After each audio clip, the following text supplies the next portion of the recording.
to spread the word.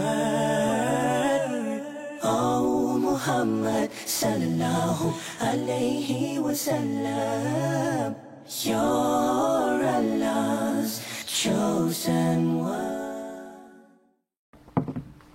Alhamdulillah. La deuxième implication tout aussi importante, et j'espère que j'ai toute votre attention s'il vous plaît. Comme on vient de le voir, Allah subhanahu wa ta'ala a fait en sorte que le Coran, ça soit une bouffée d'oxygène pour nous. Mais il y a une deuxième bouffée d'oxygène.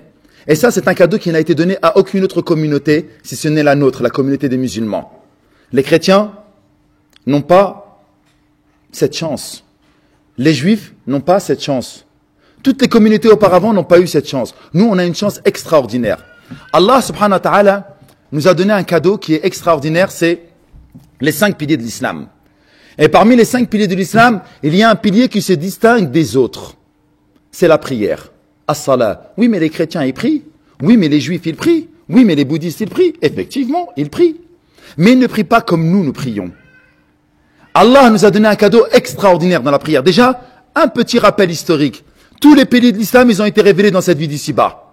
La ilaha illallah Muhammadan Rasulullah, c'est une profession de foi que nous faisons dans cette vie d'ici-bas. Az-zakat, c'est une aumône, un impôt purificateur que nous donnons dans cette vie d'ici-bas. Et le prophète sallallahu alayhi wa sallam, pardonnez-moi, l'a mis en application dans cette vie d'ici-bas. Sawm Ramadan, le jeûne du mois de Ramadan qui est dans moins de 100 jours, c'est ici et il a été révélé en l'an 2 de l'Hégire pour les musulmans. Hajj al-Bayt, man istata'a ilayhi sabila, le pèlerinage à la Mecque pour celui qui en a les moyens, il a été également révélé dans cette vie d'ici-bas. Mais s'il y a bien un pilier qui revêt une importance toute particulière, c'est la prière.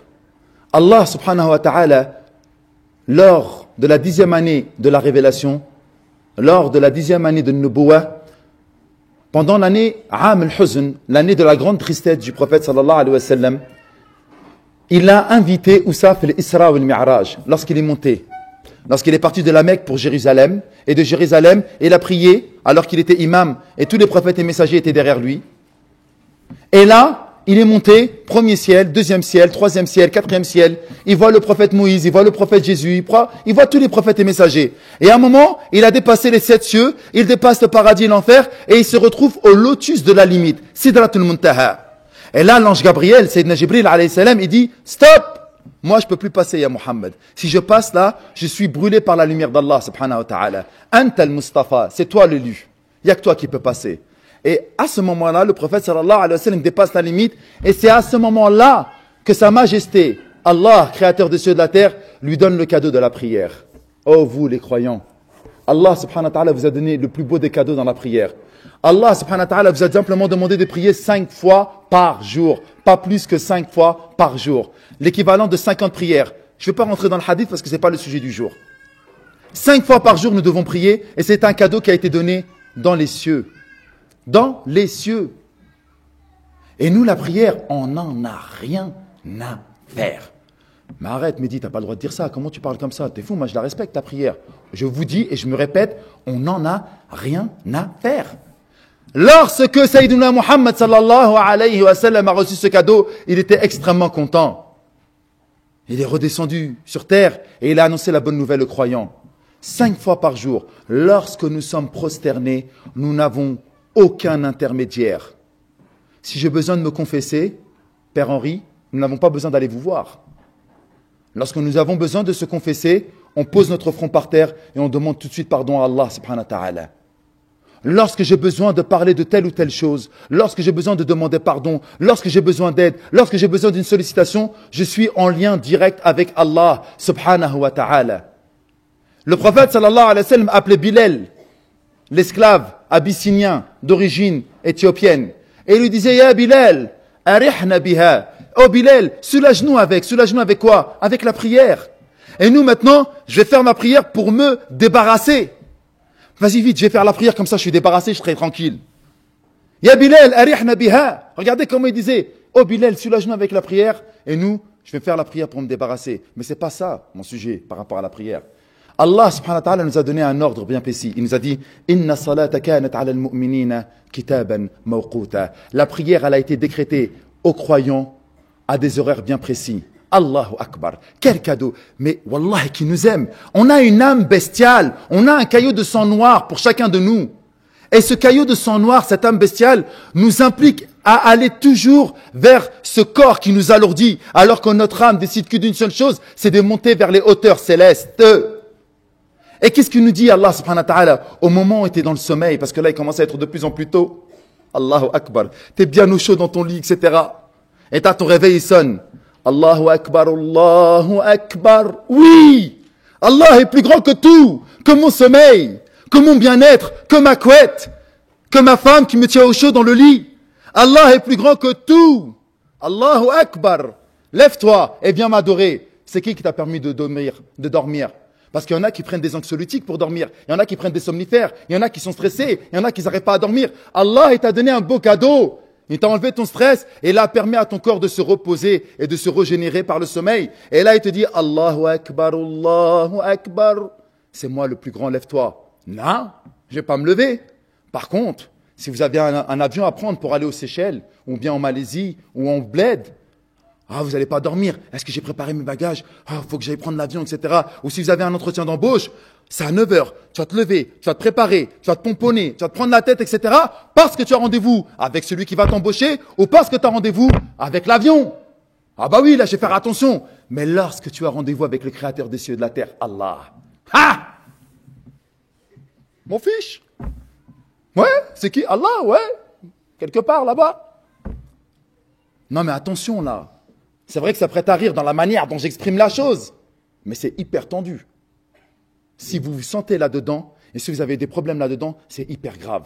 Parce que lorsque vous avez donné un rendez-vous pour un entretien d'embauche, ou plutôt lorsque le patron vous a donné un rendez-vous et vous a dit, monsieur, rendez-vous à 8 heures précises. D'accord? Oui, monsieur, pas de problème. Entretien d'embauche. Il va te donner à manger, il va te donner un salaire, tu vas pouvoir acheter un iPhone, blablabla, blablabla. Ok, donc je vais faire attention pour venir vers cet entretien d'embauche. Par contre, Allah subhanahu wa ta'ala, qui t'a donné la vie, la santé, les biens, tout ce que tu as.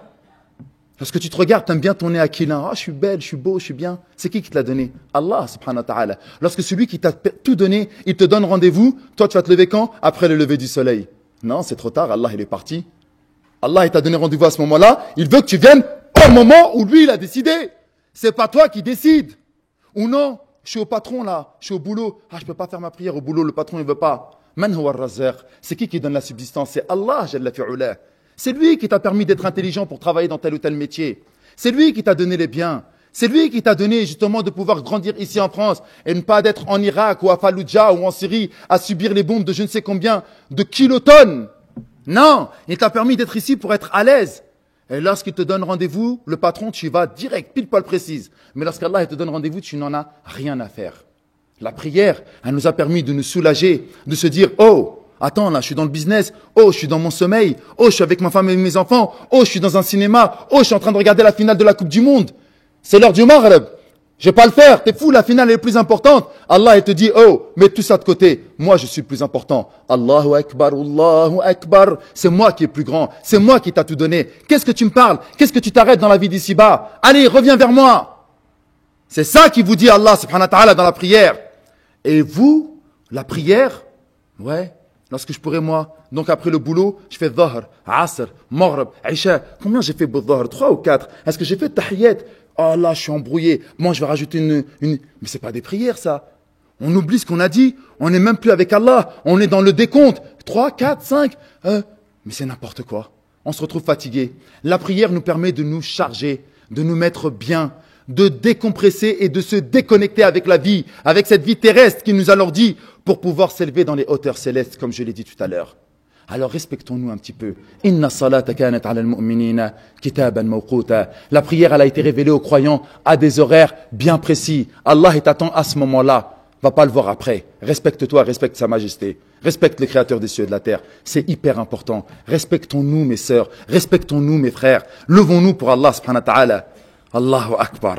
Lorsque tu te lèves le matin et que tu as délaissé ton sommeil, masha'Allah, déjà, tu t'éduques toi-même. Ton corps qui est lourd, c'est pas toi qui décides, c'est moi le patron. Pendant le Ramadan, Allah nous dit arrêtez de manger, ton estomac t'appelle j'ai faim, ferme ta bouche. C'est moi qui décide, c'est mon mental qui décide, c'est ma foi qui décide. Allah nous éduque à maîtriser notre corps. Et nous, non. Oh, mon cœur t'a dit ça, ouais, mets-toi sur l'autre côté. Ah, c'est tellement bon le sommeil. C'est pas comme ça que ça se passe. Respectons-nous, respectons la prière, s'il vous plaît.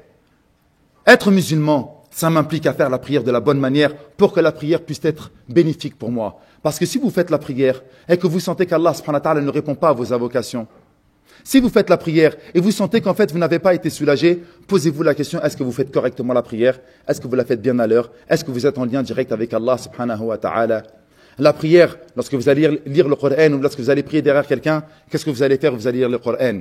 Première implication, comme je vous l'ai dit tout à l'heure, commencer à respecter le Coran. Et la deuxième implication, c'est de faire la prière en mettant en application le Coran. Spread the word, oh Muhammad sallallahu alayhi wa sallam, you're Allah's chosen one.